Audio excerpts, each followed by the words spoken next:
Okay, the first stones to go into the ideal steel, starting from the left, will be a 4.5 by 9, two of those, a 3 7/8 by 9, 2 1/4 by 9, and a 1 by 9, as well as two 4.5 by 9s with that top corner cut. So Jack is going to start leaning these into the stove. These will not be put in fully upright. They will go at an angle, starting at the back, and then on the opposing corner. And as you see, he has them at a pretty steep angle there.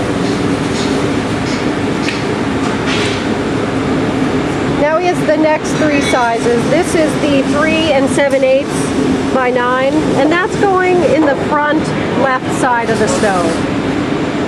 Now he's taking the 2 1/4 and it's going the back right of the stove. Again, both are at an angle. And now we have the 1 by 9, and that's going on the right side of the stove, not quite fully to the front. Now we have our full-size 4.5 by 9s. And Jack is going to place that in front of the one and tuck it right in to the front of the stove. Now finally we take that second 4.5 by 9 and we put it in the back left corner. Okay. Now we're taking the longest of the three stone retainers. The welds will be towards the top, and Jack is going to place that across the back of the stove on top of the stone. Next he's taking the smallest retainer and he's putting it on the left side.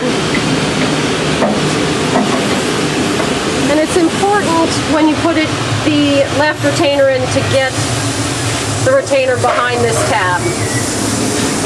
And then lastly, we have our right side retainer, which is the mid-length one. And that's placed down on top of the stone.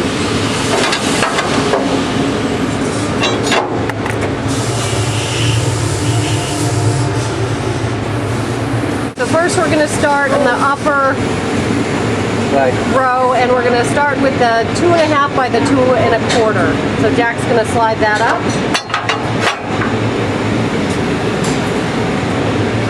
The angle cut is going to go towards the back bottom. Going to put that up and slide it right over.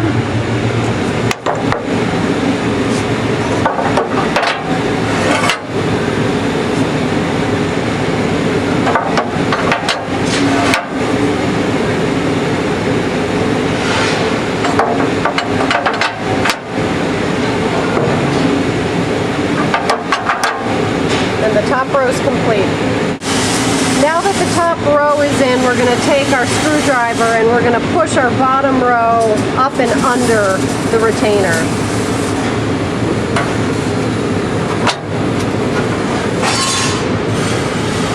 Alright. So now we're going to build the back wall of the stove, and we're going to use 5 4.5 by 9.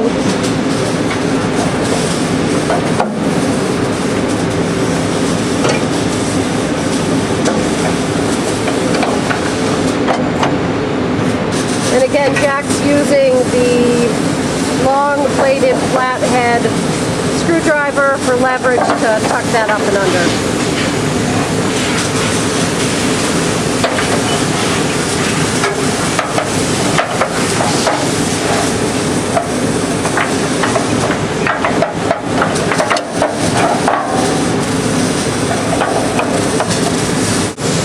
We're now going to start on the right side of the stove. We already have our back and front stones at an angle. Jack is just pushing those up and under. Then we're taking two 4.5 by 9s to complete that lower level.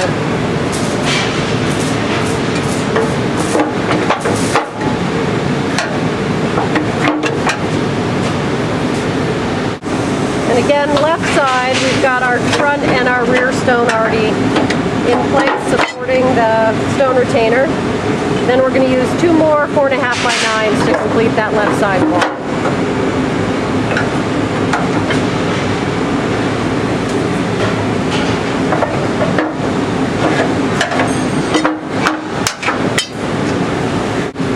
Next, Jack has lined up his stone to go across the right side top. He's got the 6-inch, 5-inch, 4-inch, and 2-inch cut stones. Starting with the 2, he's going to slide that all the way back. Then the 4-inch, 4x4. And that's the 5-inch. And then the 6. We still have a gap towards the front, which we'll do next. So this is another angle cut stone, a 4.5 by 9 with the 45 taken off the corner. Okay.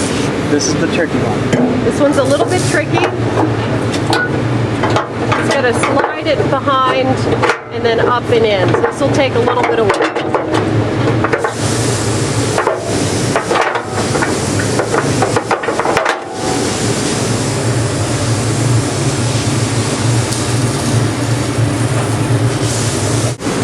Starting with the 4, so slide that back. 6.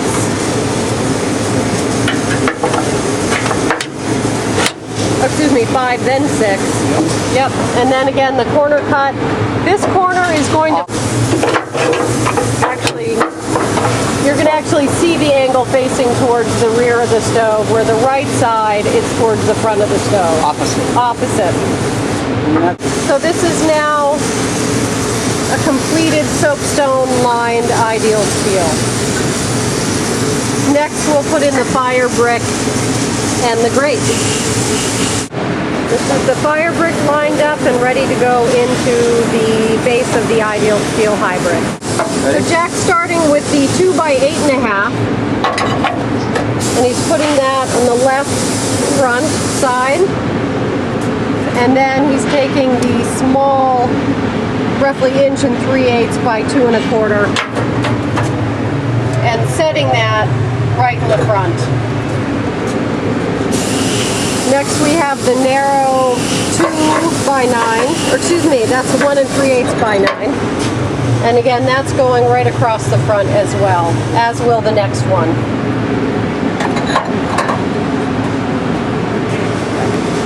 Next we're taking the 2 by 9 and we're setting that one over on the right side front. And then a 4.5 by 9 right next to it.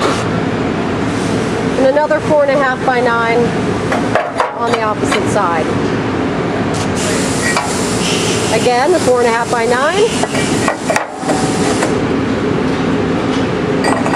across the back right. And then the last 4.5 by 9 on the opposite side. Then finally we have our 2 by 9s, which we will fill those final spots.